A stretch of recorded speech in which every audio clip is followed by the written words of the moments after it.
Let's start the recording again for YouTube. My apologies. So now we're going to watch some content creators who have given me approval to watch some of their content and react to it. This person I watched recently on Twitter. Been keeping up with him. Really nice, cool guy. I hit him up on Twitter and said, hey, do you mind if I react to some of your videos? I'm a really small CC. And he was cool with it. He was glad that I asked. A lot of people just take their videos and, react to it. Call it reacting. I'll leave a link to him.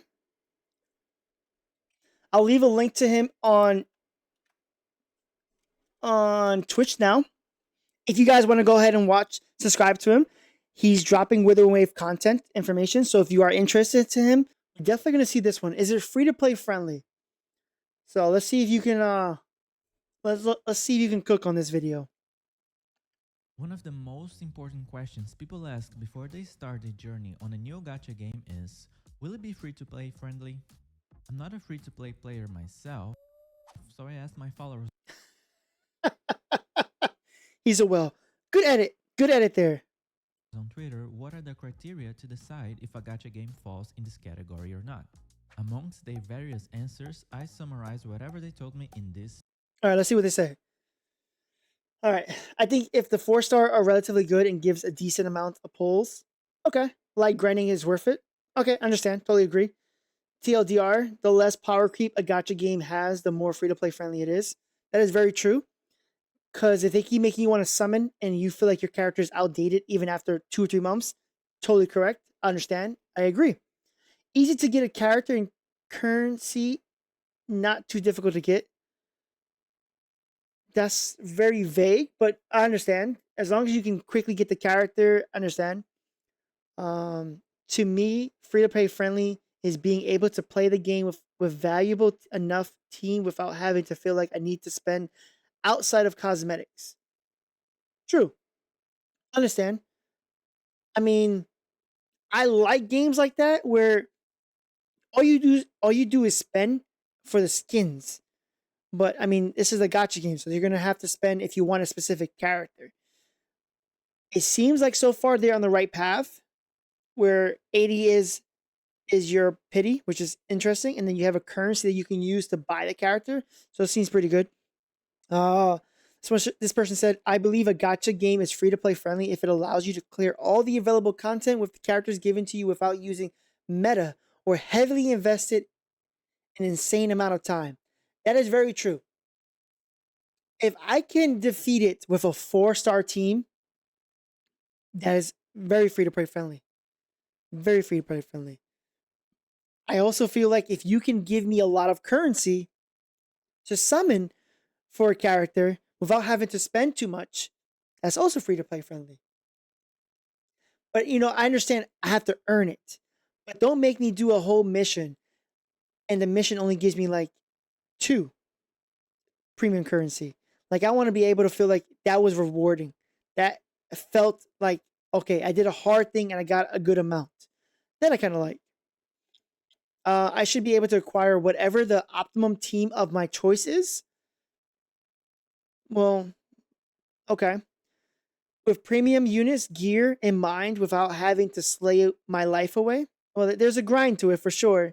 There should be a good indicator between myself and spending player, but not gatekeep my progress. Totally agree on that part. The optimum team could be however you see. I think is more of a personal feel a lot of times. I mean, yes, there is a meta, but I feel like you can get away with I feel like you can get away with it, however you want to build your team out. A healthy amount of currency and resources should be given so that I never feel like I need to spend in order to progress / grow my characters. That's what makes a gacha game free to play friendly. That's true. I also feel like the fact that they give us no stamina to be able to farm echoes is pretty good too. I mean, that's that wasn't mentioned, I think, so far. We'll see if there's more. But I mean, the fact that you don't have to worrying about stamina is pretty good. That is something I haven't really seen in a lot of gacha games. So that's pretty good too. I agree. The problem is when people say optimum team is they really meant meta team. And that's the only thing is you can change that for meta team versus optimum.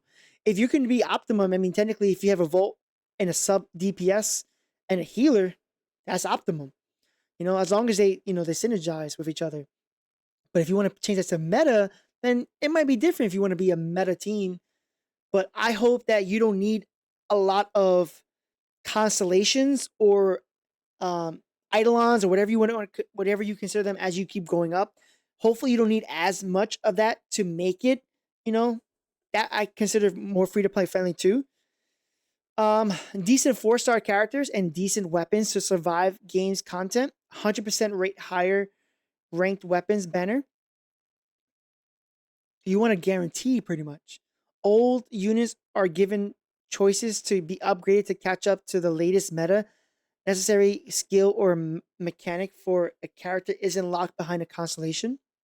So you're saying like the bottom part, the latter part of your comment is more like the actual kit is not locked behind a certain thing.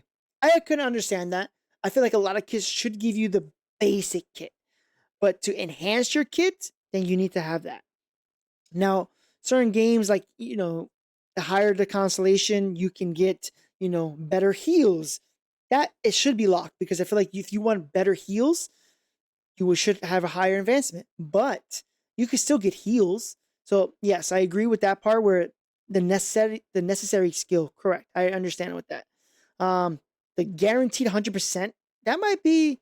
Wait, hold on. Am I reading that wrong? 100% rate higher rank weapon banner. Oh, so this is the actual weapon. So we're guaranteed that 100%. That's pretty good. That's 100% guaranteed that you're going to get that weapon. So that's understandable. Old units are given a choice to upgrade to catch up with the latest meta. That is so true. That is one thing I said about Tower Fantasy. Their 4 stars are complete trash. Until this day, I will still stand by what I said they need to give us more 4 stars, more purple weapons or SRs, and those SRs should be based on of whatever the character that is coming out with. If that character has a specific mechanic, that 4-star mechanic should be very similar, not broken as the 5-star, but the 5-star should be amazing, but like a little taste of what the 4-star is, or it's a sub DPS of that 5-star. But if you don't get the 5-star, you can at least use it as a 4-star that could be really good with that. I totally agree. I don't like the whole when it comes to Tower Fantasy. I don't like the whole this purple SR weapon can't be good as King S A6 whatever it's called. And like sure, why not? A brand new 4-star could be stronger than a really old standard character. Sure, a lot of gacha games do that. And I feel like as you continue to progress, a lot of games keep doing that. Where if you have a higher constellation of a purple 4-star, could out DPS a standard 0-star 5-star. Hell yeah, it should be like that. Definitely should be like that. That's one thing I said about Tower Fantasy. So I agree with over time, characters should be a way to upgrade them. I hate to go back to Dragon Ball Z Dokkan Battle. They do that perfectly. After you level up the character, is no longer in meta. If you give it a couple more months, they have what is called Easy A.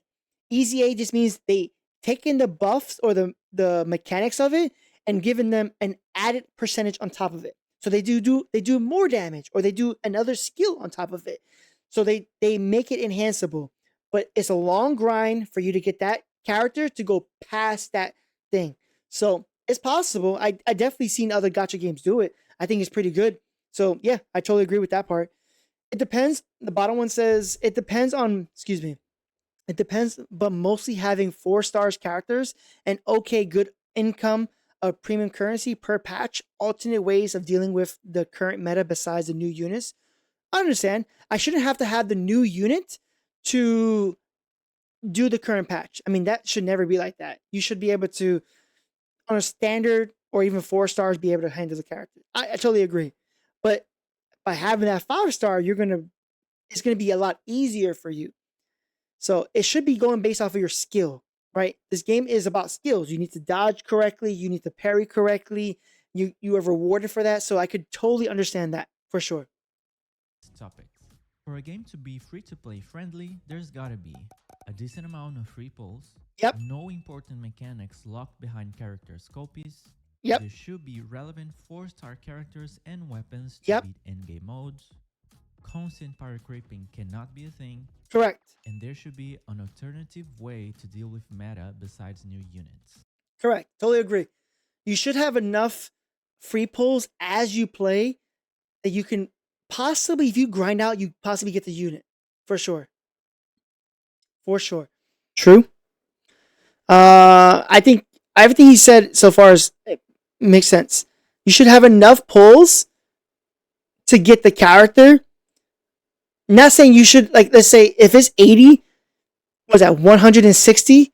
Maybe you can get 160 if you grind out everything, but enough to get to the one pity for sure. It should be 100% in that patch. So hopefully they are decent with this. It'd be nice to see a lot of free pulls. No important mechanics locked behind characters' copies. Like we talked about that. There's certain weapons, characters that are locked behind that. I mean, it's important. Their kit art is important. If you can't use their kit, that's just a money grabber. So that's very important too. Relevant 4 stars characters and weapons makes sense. Let's say if I pull for the weapon, pull for the character, but I can't get the weapon, I should have a 4-star that I could be able to use it. That is decent. That is really good. Not the best. It's not meta, but it's still really good. Yes, that makes sense. Constant power creeping cannot be a thing. Every 2 months cannot be a power creep with the exact same character that came out 2 months ago. That's crazy. Alternate ways to deal with meta besides new units. Understand? Yeah, we talked about that. Yep. So we're gonna go through each one of these and see if Wuthering Waves falls in this category or not. And at the end, I added 2 more topics for us to discuss. Okay. But before I begin, let's state again that everything we know is based on TBT2, so things could be changed. Okay. But in this particular subject, I strongly believe things could only have been changed for better and not for worse. Starting with the most important one, a decent amount of free pulls. In the very first month of the game, we're gonna get a lot of stuff. I'm talking about around 240 pulls for... That's crazy. 240 pulls. That's not including what we just got for the pre-registration, right? So we have technically more than that, which is pretty good. That's a good amount, I think. That is a solid good amount. You can get the character. Once you get the character, boom, you're done. You're good to go. You save the rest for the next character. If they can keep giving that amount of patches, I think that might be pretty solid. That means you're guaranteed to get the character if you do this amount every single patch. But it's a grind. Don't get me wrong. It has to be a grind. I totally understand that. Can't be too easy, I guess. But 240 pulls, 80 times 2. So if you lose your first pity, at 160, you get it. Makes sense. For free-to-play players, considering both standard and limited pulls, and even more for light spenders. Shout out to Rivenus, who did an amazing calculation in a sheet. I'm dropping the link below. Most of these pulls are for one-time things though. Now, if we consider just a regular month in Wuthering Waves, I'm gonna be honest, it's not an extremely generous game. I think it's still pretty good compared to its competitors though. The exact amount of pulls you'll get per patch are still unknown, but from the looks of it, you will be following the format of around 1 whole pity per patch. Don't get me wrong, it's not terrible whatsoever. It's just not the free-to-play paradise that some people are expecting. Like I said, you should at least be able to get the character if you grind out that patch. For sure. And the only problem is if you have 2 banners that pop up, in one patch, it might be a little tough. Expecting it to be. Where Wuthering Waves is better than its competitors. So that's her weapon. It's called String Master. So she is a puppeteer. That's pretty cool. Though is in the weapon banner. There's no 50-50 or 75-25 or any of that. In Wuthering Waves, the weapon is guaranteed to be the one on That's amazing. Banner. That's a big win from my point of view. And also, on the standard weapon banner, which is new for some people, you can select which standard banner weapon to get. Okay. Oh, you can select which one you want to go after? That's pretty cool. So if you're looking for a specific weapon, you select it, and you just keep summoning for that one, and they should possibly give it to you. That's pretty cool. Okay, I'm cool with that. Next. no important mechanics locked behind characters' copies. That is not the case on Wuthering Waves. Although some characters unlock new mechanics with wave bands or copies, they are far from being necessary. Every character in So they're called wave bands.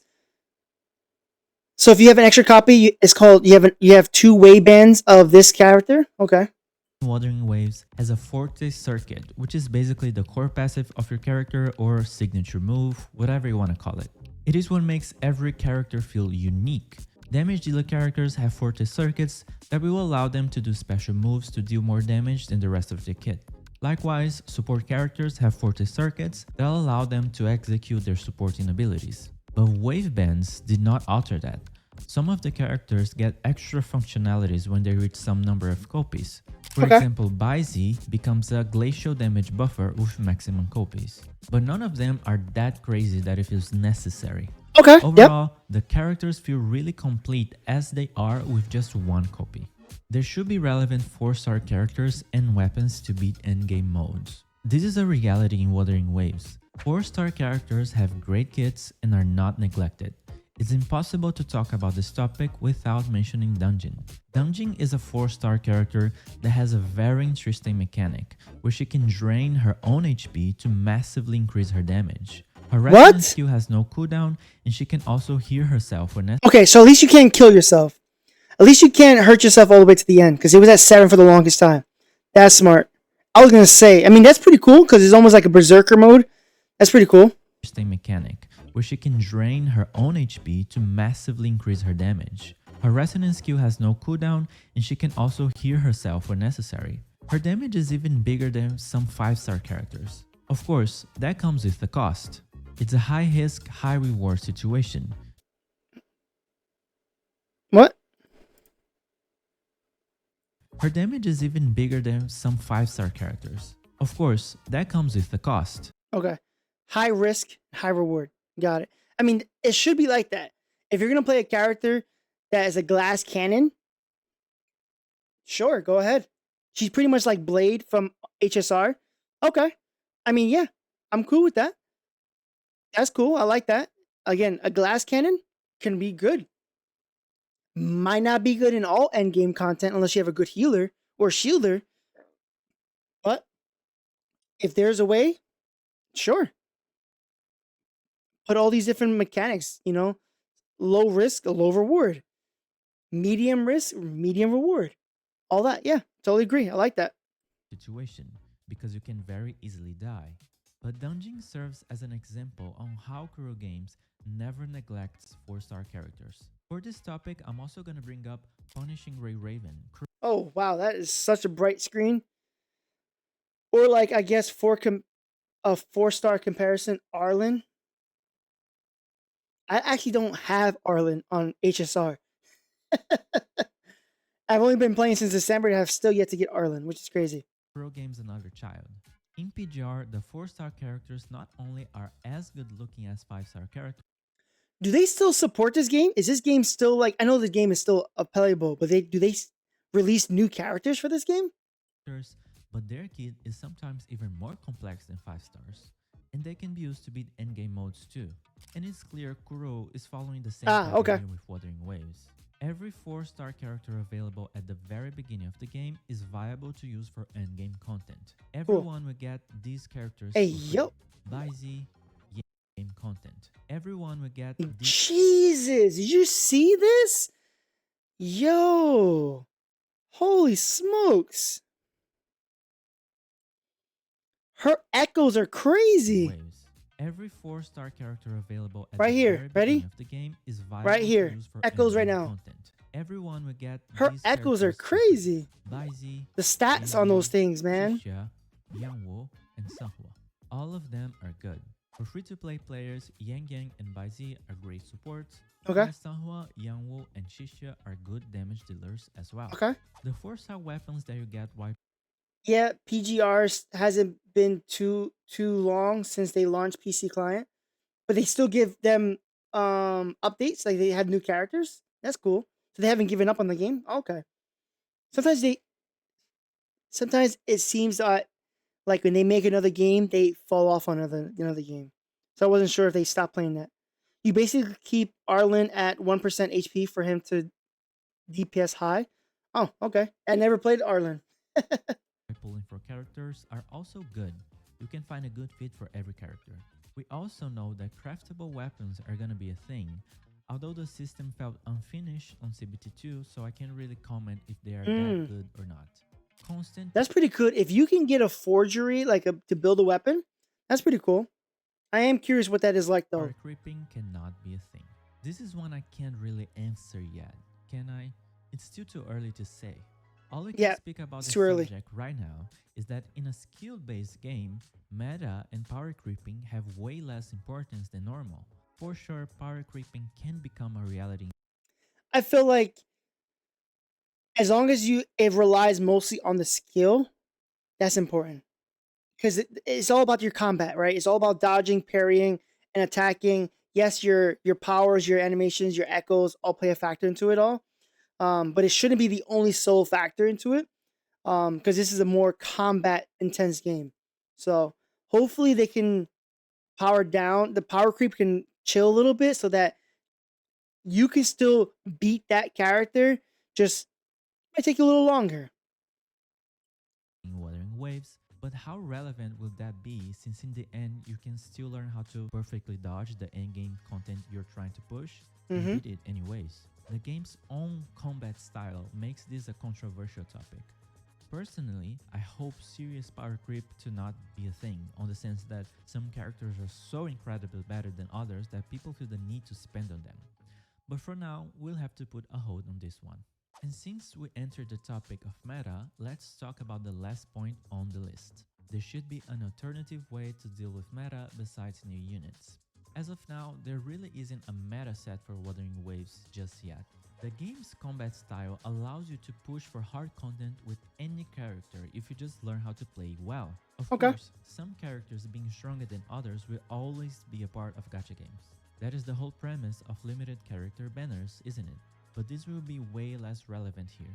As of now, the endgame modes on Wuthering Waves are Tower of Adversity, Death of Elusive Realm, and Tactical Hologram Fights.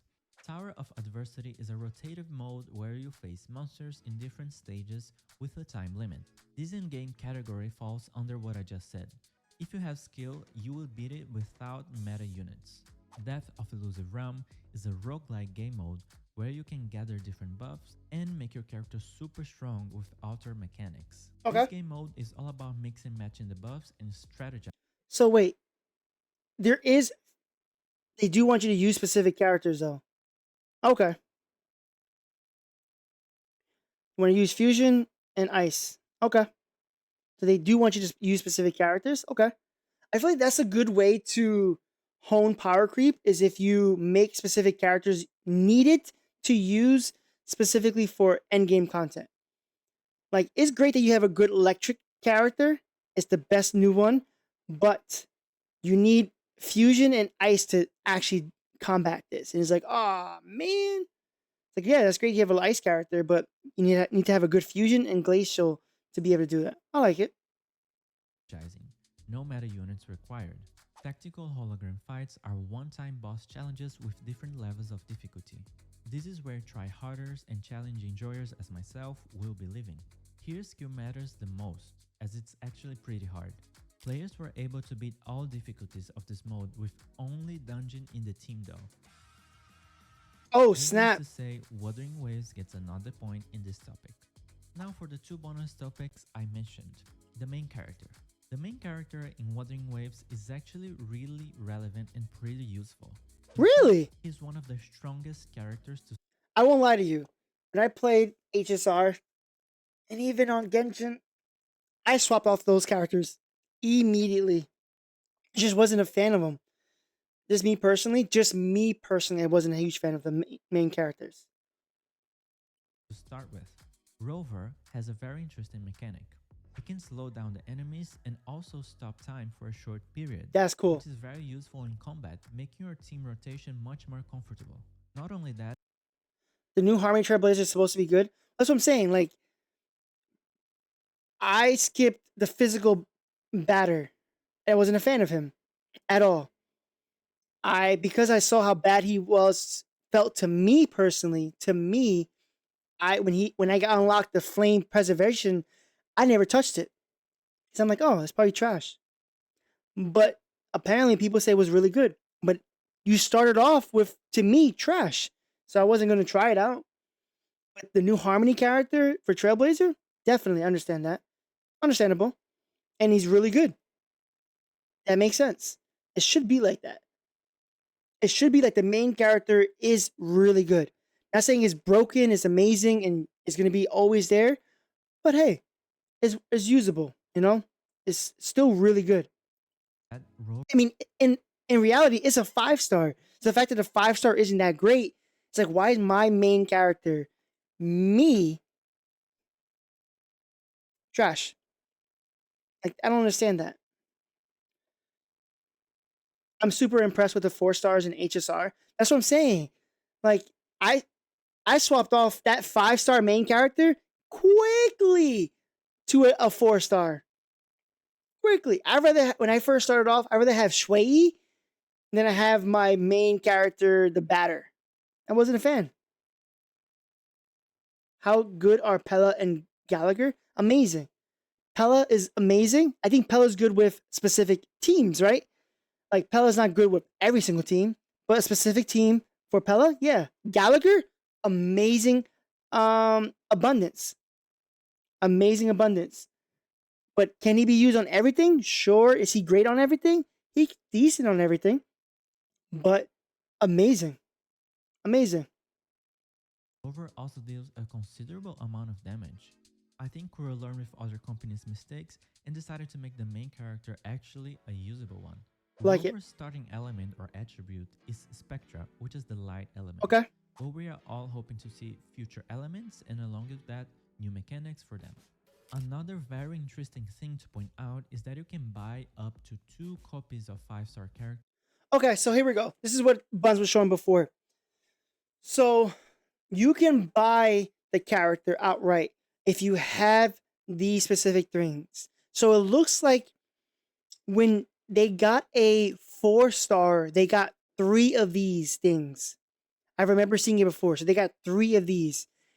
It might take a while, but it's understandable.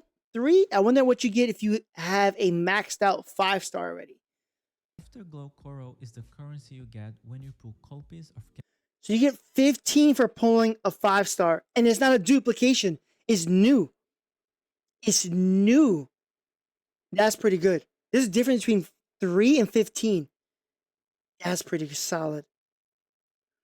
You can easily probably 5 star one. Plus, could be less pulls depending on how many 4 stars you get in the pulls as well. Well, in his earlier video, it shows that he pulled a 4 star purple, and it was new, and you got 3 from it. So he pulled a 5 star now, and he got 15 from it. So I guess if you have it maxed out a 4 star, you get a little bit more from it, I'm assuming. So characters you already I'm saying if you get multiple 4 stars, oh yeah. So if you get multiple in one temple, hell yeah. have. For limited characters, the copies are only available on the shop for Oh, you're limited to 2. You're limited to 2. Okay. Okay. It's not that bad. So basically, you get enough pulls for 4 wave bands and buy the last 2. Okay. I don't know if I'm going to max out a wave band, but interesting. Okay. as long as the banner lasts. Each one costs 360 Afterglow Coros, which is the equivalent of buying 45 pulls using the same currency. But 45 pulls. Okay. for standard banner characters, you can buy it at any time. Each one costs 270 Afterglow Coros, which is the Harcharo, equivalent of Linghong. buying 34 pulls using the same currency. Okay. So this means if you're really invested in a character, you can save these to guarantee 2 more copies of them on their rerun. Amazing, right? So what do you think? With all these points that were addressed, do you think Wuthering Waves is a free-to-play friendly game? Let me Think know so. in the comments. Are you willing to work on your skills so you can master the game and not depend on units to beat the endgame modes? If you still don't know, I suggest you to try the game out. I'm sure you will fall in love with it. I'll see you in the next one. I love it. Good video. I'm gonna thumbs up. I'm gonna type really good video.